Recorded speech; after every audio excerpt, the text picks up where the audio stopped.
Assalomu alaykum hurmatli obunachilar. Benzopilalarni sepi o'tmasa qolsa bir xil odam majburlab bosadi. Keyin yog' sepmay qolsa ham majburlab bosadi-da. Keyin streylar kuyadi.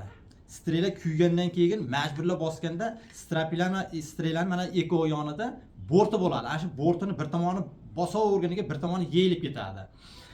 Keyin majburlab bosganda mana streylarning nimasi mana temirlari mana bir tomonga nima bo'lib ketgan. Mana nima bo'lib chiqib qolgan. Mana quloqcha bo'lib chiqib qolganda mana. Sizlar ko'rinmayotgan bo'lishi uchun o'sha men nimada ko'rsatyapman. Mana menda qo'yib chiqib qoladi-da, keyin bu yog'och qisaveradi. Nimani sep o'tkinlagan taqdirda ham mana shunaqangi qisaveradi. O'sha qisishini sababini shunisini yo'q qilishni hozir ko'rsatamiz.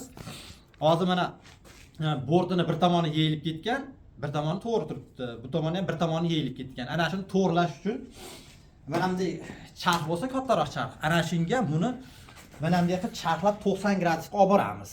Mana bunday 90 gradusga olib boramizda charxlaymiz. Hozir shuni videomiz davomida ko'rsatamiz. Mana operator yaqindan olasiz.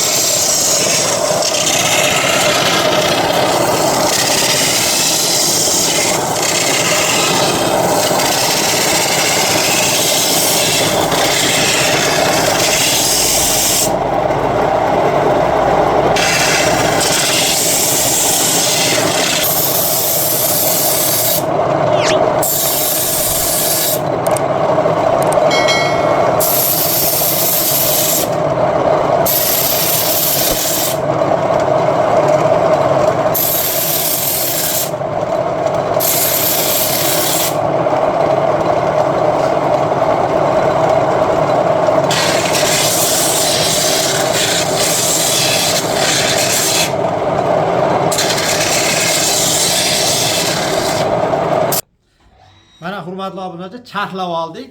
Mana endi mana bu eko borti ham hozir bir xil bo'ldi. Eko borti ham bir xil bo'ldi. Mana bu tomoni ham bir xil bo'ldi. Ana endi kesganimizda to'g'ri kesadi, o'ngga chapga ketib qolmaydi. Videomiz foydali bo'lgan bo'lsa, like bosinglar.